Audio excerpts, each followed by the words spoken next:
আপনাদের আপনাদের নয়, মানে আমাদের সবার বাংলার মুখ্যমন্ত্রী তো আমার মেদিনীপুরের লোক। হ্যাঁ, আপনারা জানেন কি তিনি সন্ন্যাসী হয়ে চলে গিয়েছিলেন? সন্ন্যাসী হয়ে যাওয়ার কথা ছিল। যদি সন্ন্যাসী হয়ে যেত আর তো বাংলার লোক তাকে মুখ্যমন্ত্রী দেখতে পেত না। হয়নি বলেই বাংলার লোক আবার মুখ্যমন্ত্রী পেয়েছে। এই জন্যে জীবনে যেইটাকে শেষ বলে শুরু ভাবছেন ওখান থেকেই শুরু করুন, ওখান থেকেই চিন্তা করুন, দেখবেন নতুন করে শুরু হবে। এই জন্যে হাল ছেড়ে দিতে নেই, কখনো ছেড়ে দেবেন না, ধরে রাখবেন। একদিন না একটা দিন আপনি জয়ের স্বাদ ঠিকই পাবেন। যার জীবনে যত পরিশ্রম বেশি আছে তার জীবনে তত সফলতাও বেশি আছে। যার জীবনে যত সাধনা কম আছে তত সফলতাটাও কম আছে। ভক্তমণ্ডলী, ভক্তিমতী মায়েরা, রাজপুরোহিত রাজা ইন্দ্রদ্যুম্নের হাতটা ধরে বলছেন, মহারাজ এমন মানুষকে দরকার নীলমাধবকে উদ্ধারের জন্যে।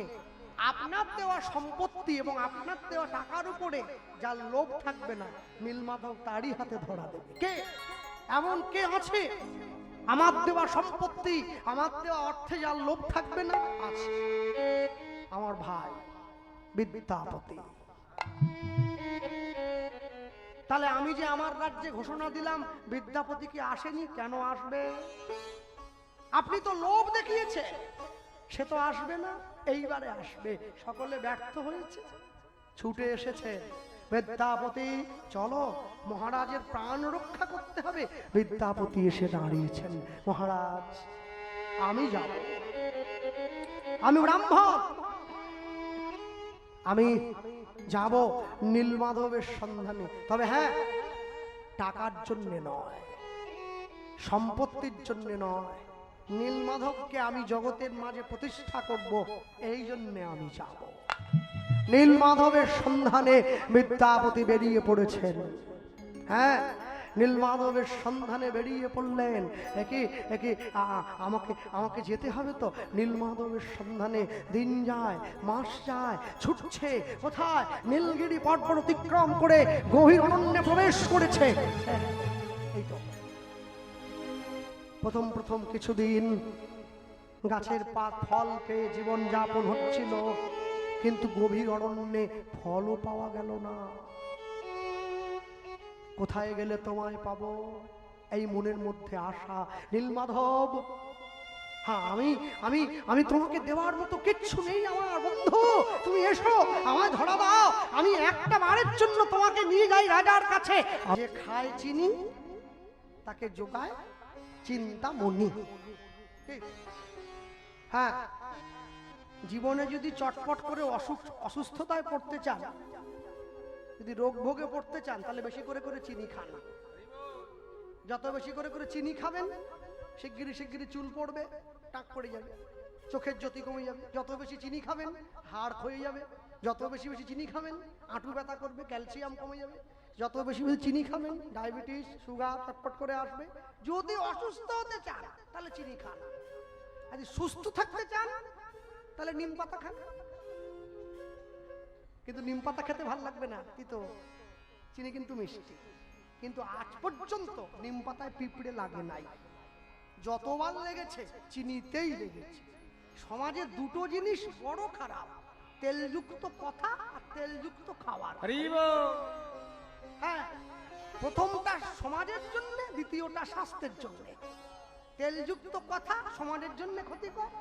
হ্যাঁ, এমএ পাস ছেলে যদি সোনারপুর বাস স্ট্যান্ডে দাঁড়িয়ে, টোটো স্ট্যান্ডে দাঁড়িয়ে মশলা মুড়ি বিক্রি করে, সেখানে আমার দুঃখ হয় না। কেন? খেটে খাচ্ছে। দুঃখ তখন হয় একটা এমএ পাস করা ছেলে একটা ঝাড়ুদারের চাকরি করবার জন্য একটা 4 ফেল করার নেতার পা টেপে, দুঃখ তখন হয়। শিক্ষা যদি নাঙল চালায়, মূর্খ যদি করে দেশের শাসন, অনিবার্য হবে এই সমাজের পতন। যাকে যে জায়গায় খাটে, কেউ বা মাঠে, কেউ বা ঘাটে, কেউ বা রাজপাটে, ওই খাটে কি কুবজা খাটে? যে খাটে রাধা রানী খাটে। সবাইকে সব জায়গায় দিলে চলে না, প্রত্যেকের জন্য আলাদা জায়গা আছে। হ্যাঁ, এই জন্য দেখবেন লোকে মায়াপুর ইস্কনে যায়, নবদ্বীপে যায়। কেন বলুন তো? ইস্কনে বেশি লোকে যায়, বৃন্দাবনে কম যায়। কেন? ইস্কনে গেলে একটু হরিনামও হলো, একটু বড় লোকিটাও দেখানো হলো। সোনার হার পরা হবে, এই বেশ সিজে গুজে একবারে গোপীর ড্রেস পরে গোল হয়ে ঘুরে তিলক নেওয়া হলো, কৃষ্ণ কীর্তন হয়ে গেল, আবার বাইরে এসে ডিম চাউমিনও খাওয়া গেল। কিন্তু বৃন্দাবনে গেলে তো চাউমিনের দোকান আপনাকে দূরবীন দিয়ে খুঁজতে হবে। হ্যাঁ, ডিম তো একবারে নইব পাওয়াই যায় না বললে চলে, খুঁজে বের করতে হয়। আর বাঙালি আজ যা পারে হোক, হ্যাঁ মানুষে তৈরিও করেছে ভালো, মাছে ভাতে বাঙালি। কোথা থেকে পেয়েছি সব মাছে ভাতে বাঙালি? কোশবিন কালে ছিল না মাছে ভাতে বাঙালি। সব সময়ের জন্য জানবেন, জগতে একটা জীবনের অনিষ্ট করে আরেকটা জীবনের কল্যাণ করা যায় না। হ্যাঁ, ভক্তমণ্ডলী ভক্তিমতী মায়েরা খুঁজতে খুঁজতে হঠাৎ করে যখন বিদ্যাপতি দেখছে এইবারে প্রাণ যায়, ভগবান উপায় করে দিলেন। উপায় কি? সেই নীলগিরি পর্বতের পাদদেশে ঘন জঙ্গলের মধ্যে বিদ্যাপতি দেখতে পাচ্ছে ছোট্ট একটা কুঁড়ে ঘর দেখা যাচ্ছে অনেকটা দূরে। সেই কুঁড়ে ঘরের মধ্যে থেকে টিম টিম করে প্রদীপের আলোটা জ্বলছে। বাহ, এই তো এত গভীর জঙ্গলে গভীর অরণ্যে আমার জন্য একটা ঘর, আহা, এই তো ভগবান তোমার ব্যবস্থা তুমি করে দিয়েছো, আমি যাব। এক পা দুপা করে ক্লান্ত শরীরটা নিয়ে কাছে এসে দাঁড়িয়েছে। 3 দিন কিছু খাওয়া পায় না। দরজায় টোকা দিয়েছে, কেউ কি আছো? দরজাটা খোলো। দরজাটা খুলে প্রদীপ হাতে নিয়ে সুন্দরী এক রমণী বেরিয়ে এসেছে বিদ্যাপতি ব্রাহ্মণের সামনে। এত ঘন জঙ্গলের মধ্যে এত সুন্দরী মেয়ে মানুষ কোথা থেকে এলো? প্রশ্ন করলেন, নিজের মতো ভাষায় প্রশ্ন করছেন সেই রমণীর সামনে দাঁড়িয়ে। কি প্রশ্ন? প্রশ্ন উত্তর, আমি সবররাজ বিশ্বাবসুর কন্যা, আমার নাম ললিতা। বিদ্যাপতি তো জানে না কে সবররাজ কে বিশ্বাবসু, পরিচয় দিয়েছে। ঠিক আছে, আপনি? আমি ব্রাহ্মণ, আমার নাম বিদ্যাপতি, আসুন ঘরে।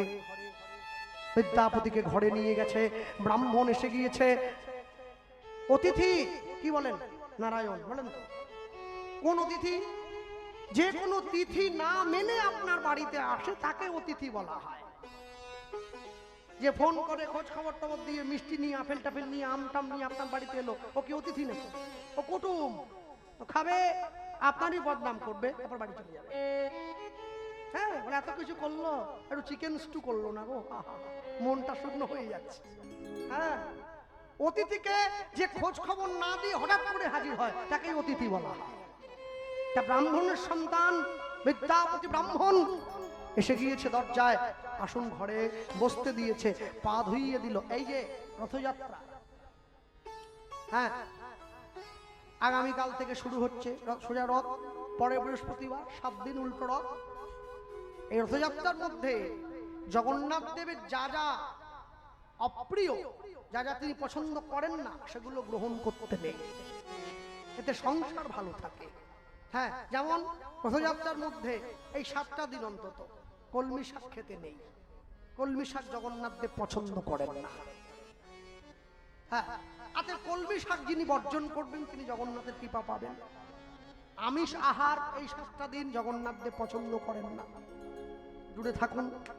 হ্যাঁ, আর আপনাদের কি বলবো, লোকে পুরীতে গিয়ে ভেটকি মাছ খেয়ে ফাটিয়ে দিচ্ছে, এ তো শোনার। হ্যাঁ, তবে 7 দিন দূরে থাকলে ভালো। হ্যাঁ, কেন ভগবানের ক্যামেরার থেকে কোনো কিছুই লুকোনো যায় না। ভক্তমণ্ডলী ভক্তিমতী মায়েরা ওই যে নিয়ে যখন এসে দাঁড়িয়েছে, বিদ্যাপতিকে বসতে দিয়ে বিদ্যাপতি হাতে মুখে চোখে জল দিয়ে যখন বিশ্রাম করে উঠে বসলো প্রসাদ গ্রহণ করবার জন্য, সেই ব্রাহ্মণের সন্তানকে প্রসাদ দিচ্ছে, সেই ললিতা এসে দাঁড়িয়েছে। বিশ্বাবসু ছুটে এসেছে। কে এসেছে? আমার দরজায়। মেয়ে গিয়ে বাবাকে বলছে, বাবা ব্রাহ্মণের সন্তান তোমার ঘরে এসছে অতিথি হয়ে, আতিথেয়তা গ্রহণ করবার জন্য, দাও প্রসাদ দাও। হাতে প্রসাদ দিয়েছে। আর যখনই হাতে প্রসাদ দিল, এই জঙ্গলের মধ্যে, ঘন জঙ্গলে, এত অন্ধকারের মধ্যে থেকে বিদ্যাপতি অবাক হয়ে গেল যে এত ঘন জঙ্গলের মধ্যে, যেখানে কোথাও কোনো লোক বসতি নেই, এত সুস্বাদু প্রসাদ এরা কোথা থেকে পেল? প্রসাদ পেয়ে নিয়েছে। প্রসাদ পেয়ে একদিন, দুদিন, 3 দিন। এক পকেটে মোবাইল থাকে, আরেক পকেটে গীতা থাকবে, তবে তো জীবনে ব্যালেন্স থাকবে। সপ্তাহে একদিন করে বাড়ির সকলে মাছ মাংস খাচ্ছি, ডেলি খাচ্ছি, একদিনটা বেশি, রবিবার ছুটির দিন। পরের সপ্তাহে ওই দিনটায় বাড়ির সকলে মিলে মঠে মন্দিরে যাব, প্রসাদ পাবো, তবে তো জীবনে ব্যালেন্স থাকবে। মাসে একদিন করে বাড়ির সকলে সিনেমা দেখতে যাই, ফিস্ট করতে যাই, পিকনিক করতে যাই, পরের মাসে ওই দিনটা বাড়ির সকলে মিলে কীর্তন শুনতে যাব, তবে তো জীবনে ব্যালেন্স থাকবে। হ্যাঁ, এই জন্যে মাঝে মাঝে প্রসাদ খাবেন, প্রসাদ পাবেন। হ্যাঁ, এতে পেটটাও পরিষ্কার থাকে, জীবনটাও পরিষ্কার থাকে, প্রসাদ পেতে হয়। হ্যাঁ, নর্দমার গন্ধ কারো ভালো লাগে? লাগে কি? কারো ভালো লাগে না, কারো ভালো লাগে, কিন্তু একজনের ভালো লাগে, কে জানেন? শুকর। নর্দমার গন্ধ শুকরের বড় প্রিয়। ওই নর্দমার সামনে দিয়ে ঘুরে ঘুরে ঘুরে ঘুরে ঘুরে ঘুরে ঘুরে বেড়ায়। শুকরকে নিয়ে গিয়ে আপনি ফুলের বাগানে রাখবেন, ও থাকবে না, কেন? ফুলের গন্ধ ভালো লাগে না, ও নর্দমার গন্ধ ভালো লাগে। ঠিক তেমনি কিছু কিছু লোক আছে, তাদের হরি কথা ভালো লাগে না, সন্ধ্যেবেলা চায়ের দোকানে বসে তাস পেটাবে, সেইটা ভালো। হ্যাঁ, এরা শুকরের মতো, ওই গন্ধ ভালো লাগছে, হরিনাম ভালো লাগে না। এই জন্যেও হ্যাঁ, আমার দাদু বলতেন, ভগবানের কথা শুনতে গেলেও ধৈর্য রেখে, এটাতেও ভগবানের কৃপা থাকা দরকার। সবার নেই, সবাই শুনবে না। সব সময়ের জন্য একটা জিনিস মনে রাখতে হয়, 500 টাকা ভিজিটের ডাক্তার দেখাতে গিয়েছেন, আপনি মনে মনে ভাবছেন আমি ডাক্তারবাবুকে জীবনের সব ঘটনা খুলে বলবো যা হয়েছে। হ্যাঁ, ডাক্তার 10 মিনিট সময় দেয় আপনাকে, তাও ডাক্তার থাকে ওইখানে, রুগী থাকে এইখানে, মাঝখানে কাঁচ ঘেরা আছে। করোনার পর থেকে সব ডাক্তারদের প্রাণে ভয়, যদি মরে যাই, সব ঘেরা আছে। আমার সঙ্গে ভালো ডাক্তারদের পরিচয় আছে। হ্যাঁ, 2 মিনিট শুনবে আপনার কথা, 2 মিনিট, 500 টাকা ভিজিটে 2 মিনিট শুনে আপনি বলতে আরম্ভ করবেন, ডাক্তারবাবু জানেন তো ছোটবেলায় পড়ে গিয়েছিলাম, পেটের ডান দিকে আপনি চাইছেন, উনি থামিয়ে দিয়েছে, লিখছেন। সেই যে কিডনি থেকে ব্যথা শুরু হলো, আর কমে না, থামিয়ে দিয়েছেন। কাগজ ছিঁড়ে কম্পাউন্ডারকে দিয়ে দিলেন, নিয়ে যাও, খাবে, আর ওষুধটা আমার দোকান থেকে কিনবে, ওইখানে আবার কমিশন। হ্যাঁ, রুগী তো রুগী নয়, খদ্দের, আবার কমিশন নিয়ে দিলেন। 7 দিন খাবে, 7 দিন পরে আবার আসবে। ডাক্তারবাবু চাইলে পারতেন 7 দিনে আপনার রোগটা ভালো করে দিতে, করবেন না, কেন? তিনি জানে খদ্দের চলে গেলে আপনার আসবে না। আবার 7 দিন পরে রোগটা বাঁচিয়ে রাখলেন, আবার আপনি যাবেন, আবার 500 টাকা। মনে মনে ভাবছেন 500 টাকা ভিজিটের ডাক্তার দেখিয়ে 2 মিনিটের বেশি সময় পাওয়া যায় না, তা বিরাট বড় বিশ্ব ব্রহ্মাণ্ডের ভবরোগ বিনাশের ডাক্তার যে, তাকেও একটু সময় দিতে হয়, তবে তিনি আপনার মনের কথা শুনবেন, না শুনবেন কি করে? যে বাড়ির ছেলে মেয়েরা মাধ্যমিক উচ্চ মাধ্যমিক পরীক্ষা দেয়, 3 ঘন্টার পরীক্ষার উত্তর লেখার জন্য 2 বছর সময় দিতে হয়। 9, 10 মাধ্যমিক, 11, 12 উচ্চ মাধ্যমিক, তাহলে 3 ঘন্টার পরীক্ষার উত্তর লেখার জন্য 2 বছর সময় দিতে হয়। আপনি মানব জীবনের উত্তর বের করবেন, নিজেকে কতক্ষণ সময় দিয়েছেন? 1 মিনিটও দেন নাই। কি? কুকুরও খায়, আমিও খাই, কুকুরও ঘুমায়, আমিও ঘুমাই, কুকুরেরও বিয়ে হয়, আমারও হয়, ওর মতো নিয়মে হয়, আমার মতো নিয়মে হয়। কি? ওরও বাচ্চা কাচ্চা হয়ে যাবে, আমারও বাচ্চা কাচ্চা হয়ে যাবে, ও মরে যাবে, আমিও মরে যাবো, শেষ। এই করতে পৃথিবীতে এলাম। দম দেওয়া পুতুলের মতো, পুতুলের দম দিয়ে দেওয়া হলো, কতাল বাজাচ্ছে, দম শেষ, পুতুল থেমে গেছে। আমাদের অবস্থা সেই রকম।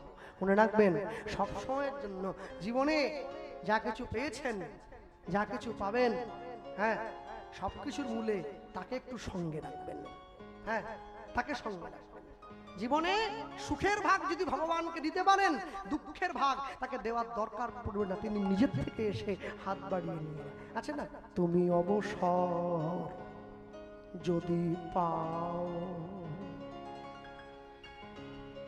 ক্ষণিকের তরে আমার দুয়ারে ক্ষণিক এসে দাঁড়াও, তুমি অবসর যদি পাও। হ্যাঁ, যদি সময় পাও, আমার দরজায় তুমি এসে দাঁড়াও। যেদিন সবাই তোমার থেকে মুখ ফিরিয়ে নেবে, স্ত্রী পুত্র পরিবার পরিজন সন্তান সন্ততি সবাই মুখ ফিরিয়ে নেবে, সেদিন তুমি দেখবে তোমার জন্য শুধু ঈশ্বরের দরজাটা খোলা আছে, আর সব বন্ধ হয়ে গেছে, আর কিচ্ছু থাকবে না খোলা, সব বন্ধ সব। আজকে কীর্তন শুনবার শক্তি আছে, বাড়িতে গিয়ে শুয়ে পড়লাম, ঘুমিয়ে পড়লাম, এসি চালিয়ে দিলাম। এমন একটা দিন আসবে যেদিন এসি চলবে, বাড়িটাও বাড়ির জায়গায় থাকবে, আমার বিছানাটাও বিছানার জায়গায় থাকবে, চোখে আমার ঘুম থাকবে না। সেদিনকে বুঝতে হবে আজ আমার ঈশ্বরের সান্নিধ্য অনুভব হয়ে গেছে, প্রয়োজন আছে আমার। আজকে যদি না যাই তাহলে কবে যাব? বাল্যকালে ভজে কৃষ্ণ আসে কি না আসে, যৌবনেতে ভজে কৃষ্ণ মনেরও হরিষে, আর বৃদ্ধকালে ভজে কৃষ্ণ জমেরও তরাসে। এই জন্যে সময় থাকতে বুঝতে হয়, সময় থেকে করবেন, সময় চলে গেলে আর হবে কি? আজকে শক্তি আছে কীর্তন শোনার, কীর্তন বোঝার, বাড়িতে শুয়ে পড়লেন, একদিনকে শক্তি থাকবে না শুনবার মতো, সেদিনকে শুনতে চাইবেন, সেদিন কি হবে? এই জন্যে শক্তি যখন তিনি দিয়েছেন, অর্জন যখন করতে চেয়েছেন, অর্জন করে নিন। হ্যাঁ, জগন্নাথ দেবের রথ তৈরি হয়, পুরীতে রথ তৈরির কাজ চলছে, হয়ে গেল কালকে রথ। জগন্নাথ দেবের রথে থাকে 16টি চাকা। হ্যাঁ, ষড়রিপু আর 10 ইন্দ্রিয়ের প্রতীক 16টি চাকা জগন্নাথের রথ। আমাদের এই 10 ইন্দ্রিয় ষড়রিপুর উপরে ভগবান বিরাজ করছেন। সব সময়ের জন্য মনে রাখবেন, হ্যাঁ, যিনি বলরাম তার রথে আছে 14টি চাকা, 14 ভুবনের মালিক গুরুতত্ত্ব বলরাম গুরুদেব, তিনি আগের দিকে থাকেন, তার রথে 14টি চাকা আছে। হ্যাঁ, সব সময়ের জন্য জানবেন, জগতে প্রত্যেকটা কাজের জন্য, প্রত্যেকটা কর্মের জন্য তিনি নির্দিষ্ট করে দিয়েছেন, মানুষ তৈরি করে পাঠিয়েছেন। না যদি তৈরি করতেন তৈরি হতো না। পচা গন্ধ যেমন নাকে এসে লেগে যায়, ফুল ফুটলে ফুলের সুগন্ধ তেমনি নাকে এসে লেগে যায়, আটকে রাখা যায় না, ঠিক তৈরি হয়ে যাবে। এই জন্যে কেউ যদি ভালো হয়, তাকে অন্ধকারে স্পর্শ করলেও সে খারাপ হবে না, সে ভালোই থাকবে। ভক্তমণ্ডলী, ভক্তিমতী মায়েরা, এই যে একদিন দুদিন 3 দিন করে যখন বিদ্যাপতি সুস্থ হয়ে উঠেছে, সুস্থ হয়ে ওঠার পর হঠাৎ করে বিদ্যাপতি শুনতে পাচ্ছে পাশের ঘর থেকে যেন কথা বলছে, আওয়াজ এলো, বিশ্বাবসু সব নিজের মেয়ে ললিতাকে বলছে, মা, আমার আমার নীলমাধবের সেবার আয়োজনটা হয়ে গেছে। চমকে উঠল, আমি কি শুনছি? আর আমার কানটা বাড়িয়েছে, শুনছে পাশের ঘরে বিশ্বাবসু সব বলে উঠছে, মা, ব্রাহ্মণ কি ঘুমিয়েছে? আচ্ছা, যেই মাধবের খোঁজ করছিলাম এতদিন ধরে, এত পথ ঘুরে, এত পথ অতিক্রম করে, সেই মাধবের সন্ধানে এসে গিয়েছি।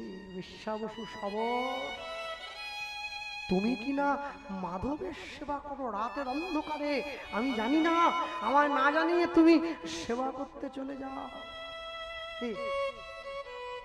হ্যাঁ, সব সময়ের জন্য জানবেন, বাড়িতে বসে মোবাইলে সুইচটা টিপে দিলেই জোম্যাটোর থেকে খাবারটা এসে যায়, আসে না? যা চাইবেন তাই পাবেন। বাড়িতে বসে মোবাইলটা টিপে দিলেই সস্তা সুন্দর থেকে ওষুধটা বাড়ির দরজায় চলে আসে, আসে না? চলে আসে। ফ্লিপকার্ট থেকে কাপড় জামা অর্ডার করে দেন, বাড়ির দরজায় এসে দিয়ে চলে যাবে, আপনাকে দোকানে যাওয়ার দিতে হবে না। একটা কথা মনে রাখবেন, আজ থেকে 541 বছর পূর্বে চৈতন্য মহাপ্রভু কিন্তু হরিনাম সংকীর্তন বাড়ির দরজায় নিয়ে চলে এসেছেন আমাদের জন্য।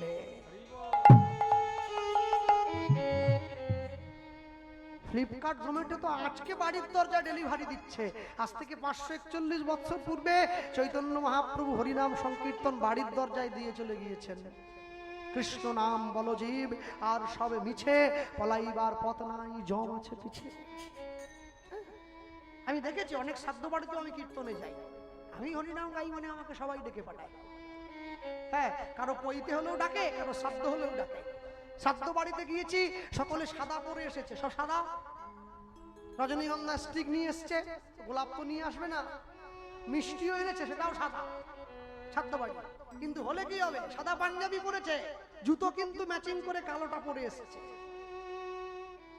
আর যার বাবা শ্রাদ্ধ হচ্ছে, যে ছেলেটা, ও গিয়ে যত লোক খেতে বসেছে সবাইকে জিজ্ঞাসা করছে, কে ভেটকি মাছের পাতুরি ভালো হয়েছে, আরেকটা দেবো? নেবেন? স্টিম সন্দেশ আরেকটা নেবেন? ওর বাবা মরে গেছে, ওর দুঃখ নেই। ভেটকি মাছের পাতুরি কেমন হয়েছে ও গিয়ে পাড়ার লোককে জিজ্ঞাসা করছে। আরটা দেবো নাকি পাবদা? আরটা দেবো? স্টিম খাবেন? আরে বাবা মরে গেছে, দুঃখ কর, বাবা পাবি না জীবনে, ভেটকি আবার পাবি। বাবা যতদিন বেঁচে ছিল, মা যতদিন বেঁচে ছিল, সন্তান বাবা মাকে এক টুকরো মাছ খাওয়ায় নাই।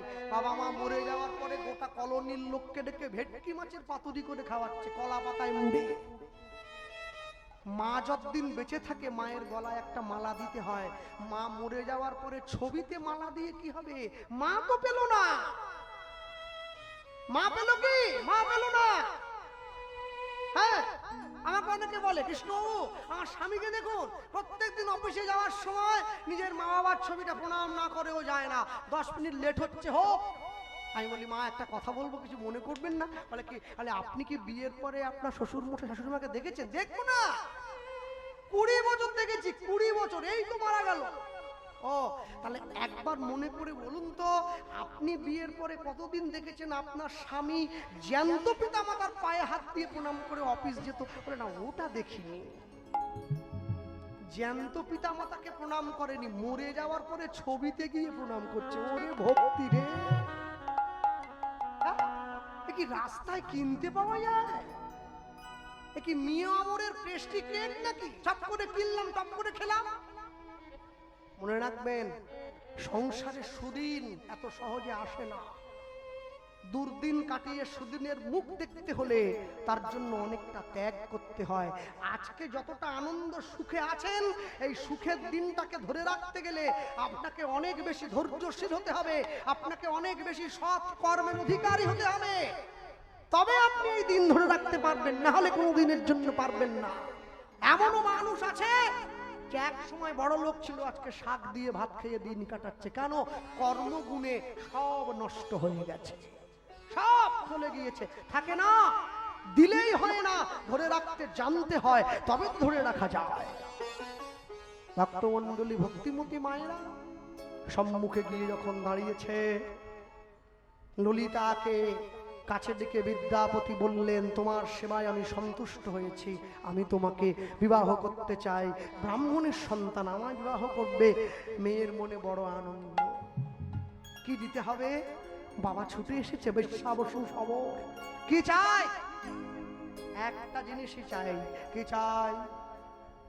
তোমার মেয়েকে আমি বিয়ে করব, এর বিনিময়ে আমাকে নীলমাধবকে দর্শন করিয়ে দিতে হবে। অসম্ভব, অসম্ভব। আমি এটা নয়, তুমি আমার জীবন চাও, আমি দিয়ে দেবো, আমার বিষয় সম্পত্তি স্থাবর না, নীলমাধবের দর্শন চাও। বিয়ে হয়ে গিয়েছে, নীলমাধবের দর্শন করাতে হবে তো। বেশ্যা বসু সবর মনে মনে চিন্তা করছে, আমার জামাই নীলমাধবের দর্শন করবে, কিন্তু নীলমাধব তো আমায় কথা দিয়েছিল, যদি কেউ আমি ছাড়া তৃতীয় ব্যক্তি আর কেউ তাকে দেখে, সেদিন থেকে তার সঙ্গে সে চলে যাবে, আর থাকবে না। তবে হ্যাঁ, যাতে পথটা চিনে যেতে না পারে, চোখে কাপড় বেঁধে নিয়ে যাব জামাইকে। নীলমাধবের সামনে নিয়ে গিয়ে চোখের কাপড়টা খুলে দেবো, দর্শন হয়ে গেলে আবার চোখটা বেঁধে দেবো। বিদ্যাপতির চোখে কাপড় বেঁধে দেওয়া হয়েছে, যাতে রাস্তাটা চিনতে না পারে। শবর জাতিতে নিয়ম আছে, কোনো শুভ কাজে যাওয়ার সময় হাতে একটু সর্ষে নিয়ে যেতে হয়। ললিতা বিদ্যাপতির হাতে এক পুটুলি সর্ষে দিয়ে দিয়েছে। বিদ্যাপতি ভাবছে, এই যে ভাবছো বসে চলবে কিসে, তুমি ভাববার কে? তোমার ভাবনা যিনি ভাবছেন তুমি ভাবো তাকে।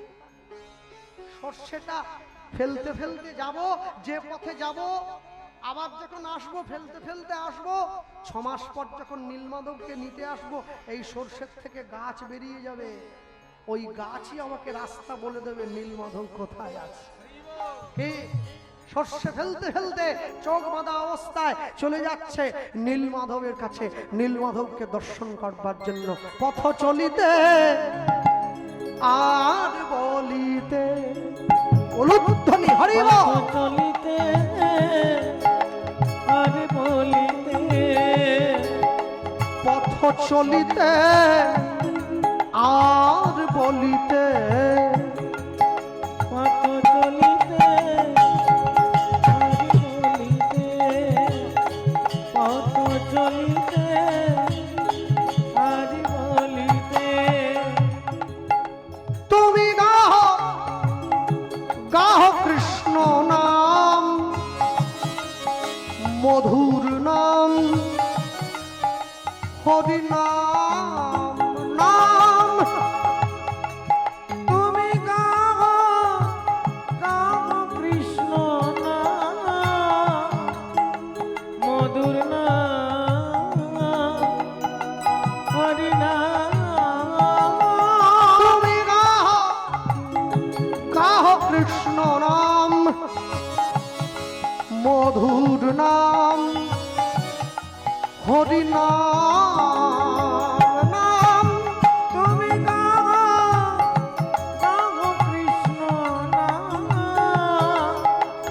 মধুর নাম হরি নাম পথ চলিতে আর বলিতে পথ চলিতে আর বলিতে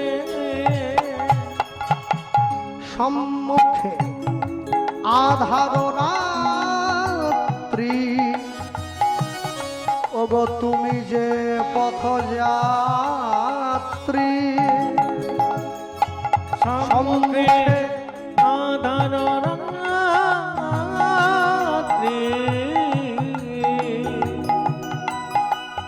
ওগো তুমি যে পথ যাত্রী সম্মুখে আধার রাত্রি ওগো তুমি যে পথ যাত্রী সম্মুখে আধার রাত্রি ওগো তুমি যে পথ যাত্রী কথা বলিতে কৃষ্ণ নাম পথে চলিতে কৃষ্ণ নাম কভু বিপদে কৃষ্ণ নাম পথ চলিতে নিতাই গৌর প্রেমানন্দে হরি বল। পথ চলিতে আর বলিতে তুমি গাহ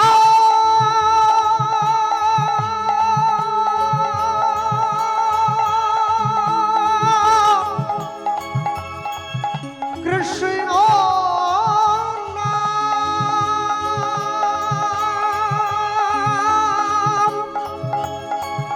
মধুর নাম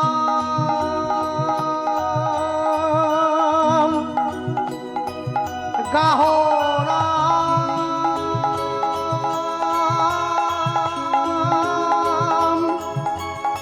গাহ নাম গাহ রে নাম পথ চলিতে নিতাই গৌর হরিবা বলিতে পথ চলিতে আর বলিতে তুমি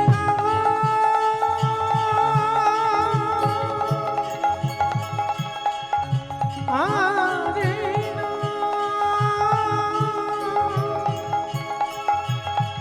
কৃষ্ণ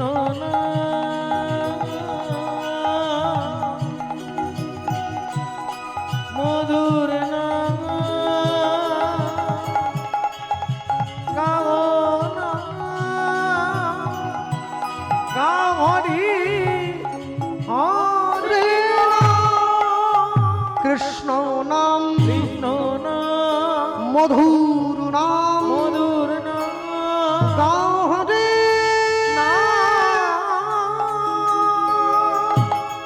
পৌঁছে গিয়েছে বেলমাধব চোখের বাঁধনটা খুলে দিয়েছে হে কি চারদিকে লতা বাদায় ঘেরা ঘন জঙ্গল, তার মধ্যে নীলমাধব বসে আছে গাছের তলায়। বিশ্বাবসু সবর পুজো করছেন, কিন্তু বিদ্যাপতি লক্ষ্য করছে বিশ্বাবসু সবর পুজো করবার আগেই কেউ যেন পুজো করে অনেক ভালো ভালো প্রসাদ রেখে গিয়েছে। একে বিশ্বাবসু সবরকে গিয়ে প্রশ্ন করছে বিদ্যাপতি, আপনি পুজো করবার আগে কে পুজো করে গেছে? বিদ্যাপতিকে উত্তর দিলেন, শোনো, দিবসেতে পূজা করে যত দেবগণ, যত দেবগণ রাত্রিতে পূজি আমি, রাত্রিতে পূজি আমি, এই সবর রাজন, সবর রাজন। সেই দেবতাদের দিয়ে যাওয়া প্রসাদই তোমাকে নিয়ে গিয়ে দেই প্রত্যেক দিন। প্রত্যেক দিন সেবা হয়। বিদ্যাপতি গিয়ে রাজা ইন্দ্রদ্যুম্নকে জানিয়ে দিল, মহারাজ চলুন, পাওয়া গেছে নীলমাধব। এইখানে আমি একটু বলে দেই, বিদ্যাপতিকে যাকে পুজো করছে বিশ্বাবসু সবর, জেলে হয়ে কি করে ভগবানের সেবা করছে? বিশ্বাবসু সবর কে ছিল? ত্রেতা যুগে বালির পুত্র অঙ্গদ রামচন্দ্রকে হত্যা করেছিল ভুল করে তীর মেরে। ত্রেতা যুগে বালির পুত্র অঙ্গদই দাপর যুগের জরাবেদ ভগবানের চরণকে হরিণ মনে করে যে তীর মেরে দিয়েছিল কুরুক্ষেত্রের যুদ্ধের পর। সেই ত্রেতা যুগে বালির পুত্র অঙ্গদ, দাপর যুগের জরাবেদ সেই কলিকালে বিশ্বাবসু হয়ে ভগবানের সেবা করছে। 3 যুগে 3 বার ভগবানের সেবা করছে।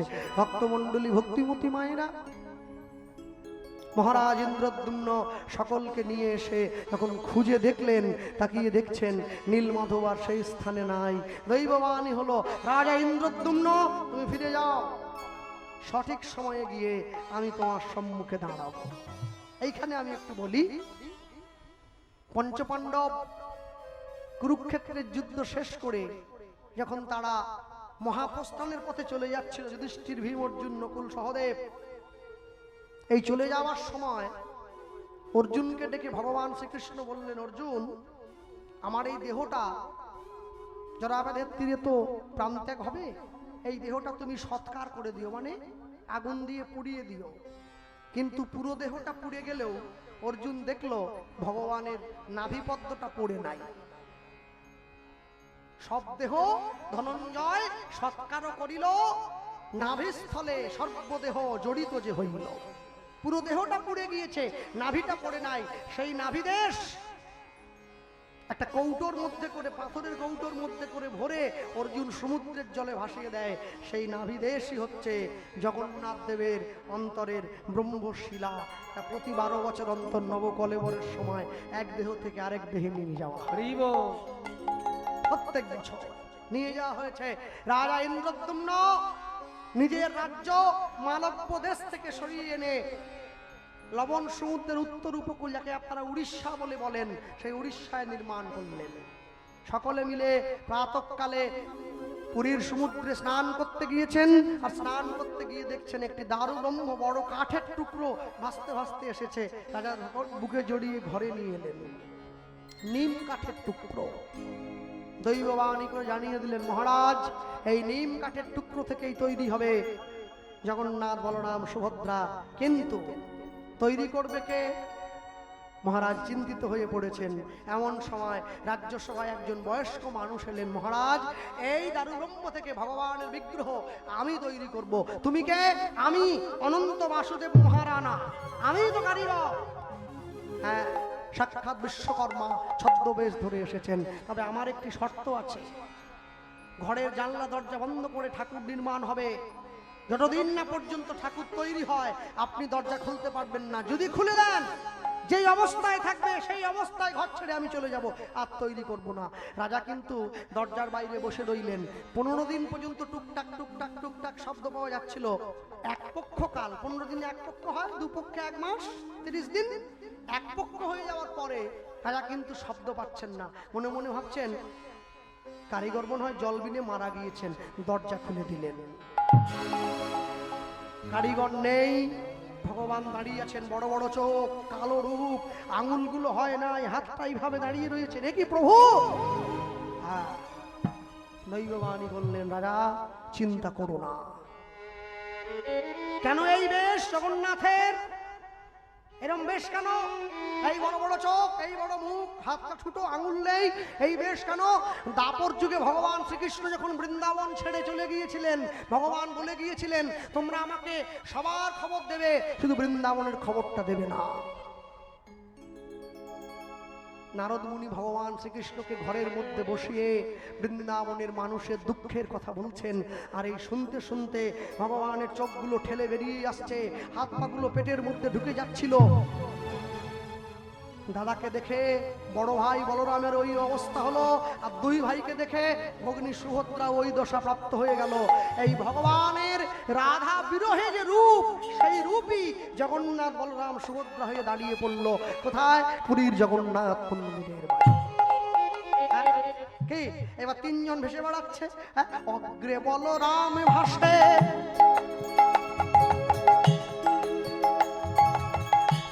অগ্রে বলরাম ভাসে,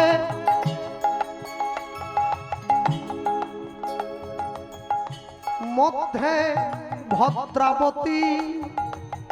আগের দিকে বলরাম, মাঝখানে সুভদ্রা। অগ্রে বলরাম বৈশে,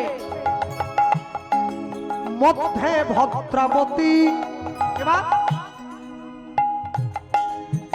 পাছু পাছু গড়াইয়া চলে দেব জগৎপতি। উলুধ্বনি হরি বল। পাছু পাছু গড়াইয়া চলে দেব জগৎপতি। অগ পাছু পাছু গড়াইয়া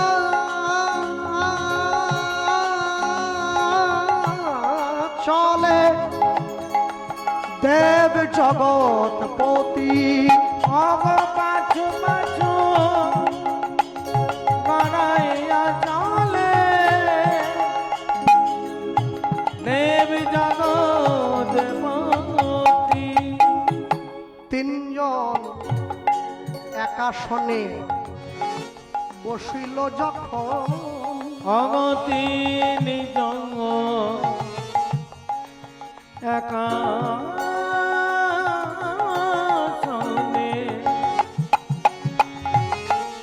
অগ বসিল যখন। তিনজন একাসনে বসিল যখন, অগতি নিজ একাসনে বসিল যখন। ওগো জগন্নাথ বলরাম সুভদ্রা দেখে বিশ্ববাসীগণ বলিব। জগন্নাথ বলরাম সুভদ্রা দেখে বিশ্ববাসীগণ। ওগো জগন্নাথ বলরাম সুভদ্রা হেবে বিশ্ববাসীগণ। অগ জগন্নাথ বলরাম সুভদ্রা ঘরে বিশ্ববাসীগণ। এই বসিয়ে দেওয়া হয়েছে। তিনজন একসঙ্গে বসে পড়েছেন। রাজা ইন্দ্রদ্যুম্ন চিন্তা করলেন আমার মন্দিরে ভগবান বসবে, কাকে দিয়ে মন্দির অভিষেক করাবো? যাকে তাকে দিয়ে করাবো না। এত কষ্ট করে মন্দির তৈরি করলাম, আমি বরং সৃষ্টিকর্তা ব্রহ্মাকে নিমন্ত্রণ দেব, ব্রহ্মদেবের দ্বারা মন্দির অভিষেক করাবো। এমন বড় ব্রাহ্মণ কি আছে নাকি? আর ব্রহ্মাকে নিমন্ত্রণ করে এসে ইন্দ্রদ্যুম্ন দেখতে পাচ্ছে পুরীর সমুদ্রের তীরে মন্দির আর নেই। কি হলো? ব্রহ্মাকে নিমন্ত্রণ করে আস্তে আস্তে ওই মন্দির সমুদ্রের বালিতে চাপা পড়ে গেছে। ঘোড়া নিয়ে ঘুরে বেড়াচ্ছে সমুদ্রের তীরে, ঘোড়ার খুঁড়ে মন্দিরের চূড়োটা বেঁধে গিয়েছে। বালি থেকে খুলে লোক নিয়োগ করে সেই মন্দির পুনরায় উদ্ধার করলেন। এই জন্য পুরীর মন্দির উত্তর পশ্চিম দিকে হেলে আছে, পুরীর মন্দিরে কোনো ছায়া পড়ে না। হ্যাঁ, ব্রহ্মদেব এলেন, 33 কোটি দেবদেবী এসেছিলেন। এই জন্য পুরীর মন্দির এরিয়াটা হচ্ছে 4 লক্ষ বর্গ ফুট। হ্যাঁ, এই 4 লক্ষ বর্গ ফুটের মধ্যে দিয়ে কোনো পাখি উড়ে যায় না। আর পুরীর মন্দিরে ছায়া এই জন্য পড়ে না, এখানে দেবতারা স্বয়ং এসছেন, দেবতাদের বসবাস। এখানে দেখবেন দেবতাদের কোনো ছায়া পড়ে না। হ্যাঁ, স্বয়ং ভগবান বসে আছেন ওইখানে। জগন্নাথ দেবকে বসিয়ে দেওয়া হয়েছে। জগন্নাথ দেবকে বসিয়ে দেওয়া হলো মন্দিরের মধ্যে। ব্রহ্মা নিজে অভিষেক করলেন। অভিষেক করে দিয়েছেন। জগন্নাথ দেব প্রত্যেক দিন সেবা গ্রহণ করেন পুরীর পাণ্ডাদের হাত দিয়ে। এই বিদ্যাপতি ব্রাহ্মণ আর ললিতা হচ্ছে সবরবনে জেলের মেয়ে। এই দুই ব্রাহ্মণ এবং জেলের মিলিত ফল যত সন্তান পুরীর পাণ্ডারা, এদেরকে বাংলায় বলা হয় দ্বৈতপতি। এত বড় চেহারা, দৈত্যের মতো চেহারা, আর ব্রাহ্মণের পৈতেটাও আছে গলায়। হ্যাঁ, পুরীর পাণ্ডাদের ভক্তমণ্ডলী ভক্তিমতী মায়েরা এই জগন্নাথ দেব বসে পড়েছেন। কি আর জগন্নাথ বলরাম সুভদ্রা বসে এইবারে সুন্দর করে তিনজন বসে পড়লেন। সবাই মিলে ছুটে এসছেন, আর সবাই মিলে ছুটে এসে একসঙ্গে জগন্নাথের সম্মুখে দাঁড়িয়ে। হ্যাঁ, আর জগন্নাথের সম্মুখে দাঁড়িয়ে তাকিয়ে দেখো, একজন জগন্নাথ, বলরাম, সুভদ্রা, তিনজন তিন দিক থেকে। হ্যাঁ, আর তিনজন তিন দিক থেকে দাঁড়িয়ে সকলে মিলে জগন্নাথের চরণে দাঁড়িয়েছেন। জগন্নাথ মম স্বামী নয়ন পথগামী, নয়ন পথগামী ভবতু ভবতু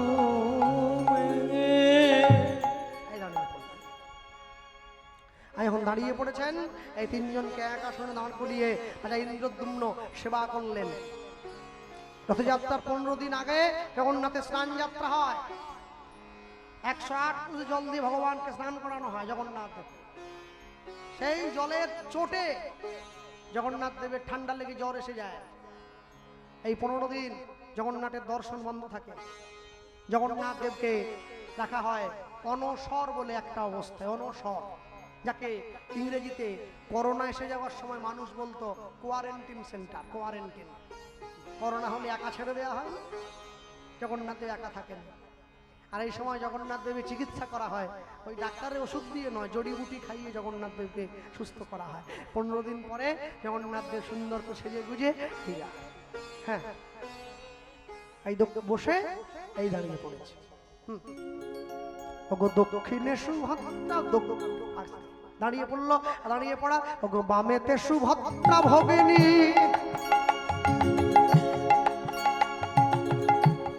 দক্ষিণে বলরাম, বামেতে সুভদ্রা ভগিনী,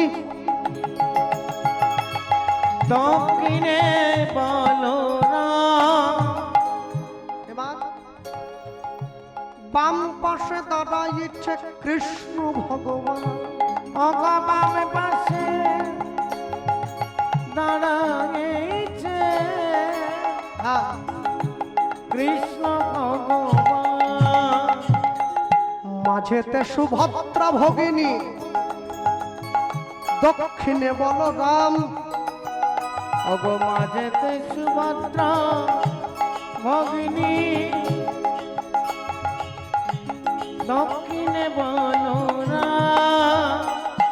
বাম পাশে দাঁড়াইছেন কৃষ্ণ ভগবান, বাম পাশে দাঁড়াইছে কৃষ্ণ ভগবান। জগন্নাথ নাম লইয়া জগতে দাঁড়াইল,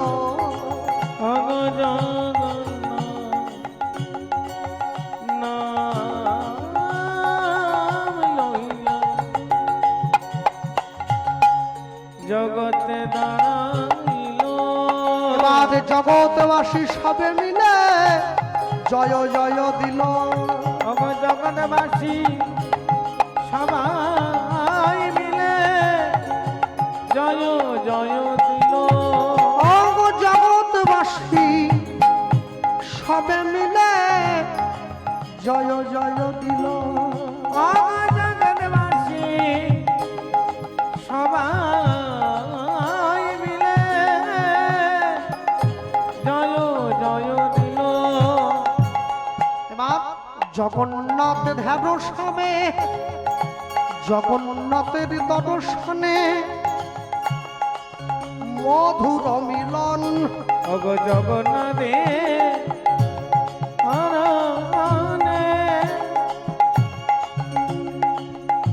মধুর মিল, অনুধ্বনি হরির ধ্বনি ভরিল ভুব, অনুধ্বনি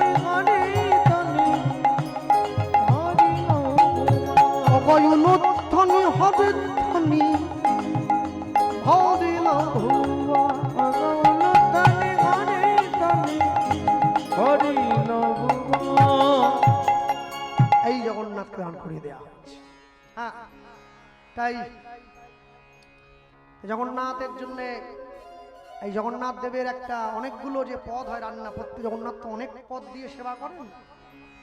জগন্নাথের এই অনেকগুলো ভোগের পদের মধ্যে একটা বিখ্যাত পদ হচ্ছে কর্মামতি খিচুড়ি বলা হয়, যে খিচুড়িতে কোনো ফোড়ন দেওয়া হয় না। তাই কর্মামতি বাইজি জগন্নাথ দেবকে ভোগ দিতেন। সকালবেলা তিনি ঘুম থেকে উঠে খিচুড়ি বসিয়ে দিতেন মাটির হাঁড়িতে, আর ওই নিমের দাঁতন দিয়ে দাঁত মাজতেন, একদিক দিয়ে চেবোতেন আর একটা দিক দিয়ে নাড়তেন খিচুড়ি। এবার সেই যে মুখের যে লাল ঝোল মাখানো ওই নিমের দাঁতন দিয়ে নেড়ে পাতায় ঢেলে দিতেন, জগন্নাথ দেবকে ডাক দিতেন, তিনি এসে বসে পড়তেন। হ্যাঁ, ভগবানকে আপনি কি দিয়ে সেবা দিচ্ছেন এটা বড় কথা নয়, কতটা ভক্তি দিয়ে দিচ্ছেন এটা বড় কথা। হ্যাঁ, কেন ভগবানের তো সুগার হয় না। ভগবানের সুগার হয় না বলেই গৃহস্থ সারা জীবন নকুলদানাই দিয়ে যাচ্ছে, বরাদ্দ করা আছে। হ্যাঁ, 100 নকুলদানায় 1 মাস। কেন ভগবানের সুগার হয় না? নকুলদানা কালো পিঁপড়েতেও খায় না, পিঁপড়ের মনেও ভয় আছে সুগার যদি হয়, কিন্তু ভগবানকে লোকে দিচ্ছে। নকুলদানা তো নয়, ও নকল দানা, সব নকল।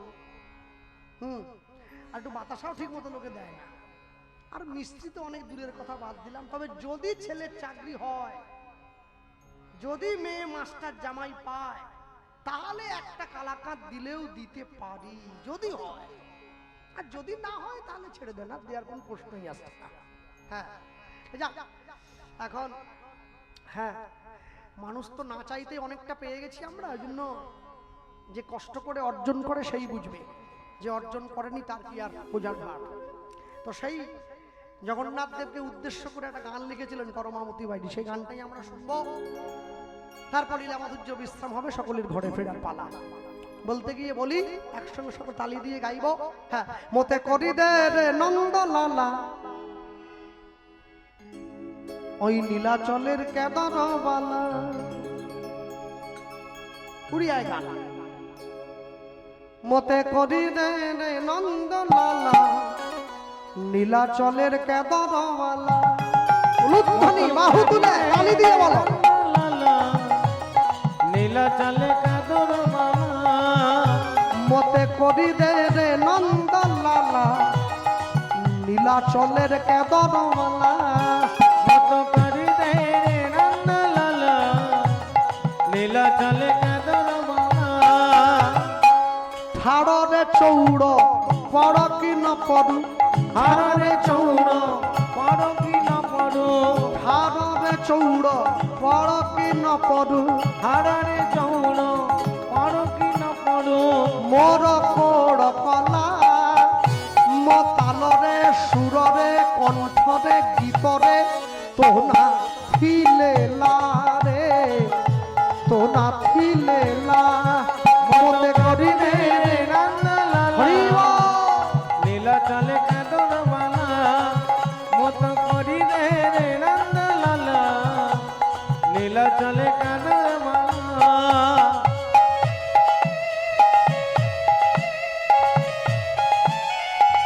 বাহু তুলে বলো, প্রমানন্দে বাহু তুলে তালি দিয়ে।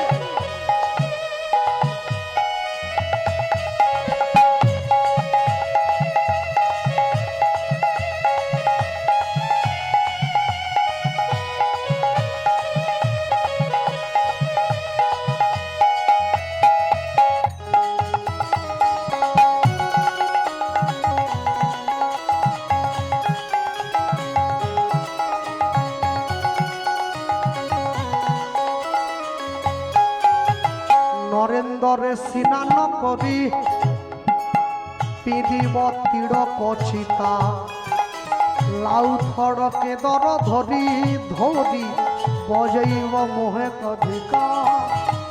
হে জগন্নাথ, আমি প্রতিদিন পুরীর সমুদ্রে স্নান করে তোমার নামের তিলক কপালে নিয়ে তোমার নাম গেয়ে দাঁড়ে দাঁড়ে বেড়াবো।